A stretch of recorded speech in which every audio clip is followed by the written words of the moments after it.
Hey hi, welcome to my another mini blog. তো দিনটা দেখো কি সুন্দর রোদ ঝলমলে।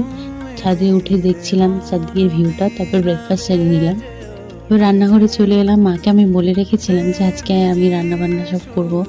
তো আজ আমি রান্না করেছিলাম পোস্ত আর দই যে খুব ভালো লাগে তেমনটা নয়, বাট মা বলে যে মাঝে মধ্যে রান্না করতে, সেই জন্য আমারও মনে হয় যে না, রান্না করে খাওয়ানো উচিত। যেহেতু ভালোবাসি। ক্লিপগুলো আর নেওয়া হয়নি, খাওয়া দাওয়া করে ঘুমিয়ে পড়েছিলাম। আর আমার বিকেলে যেহেতু টিউশন ছিল না, অনেকক্ষণ ঘুমোতে পেরেছি।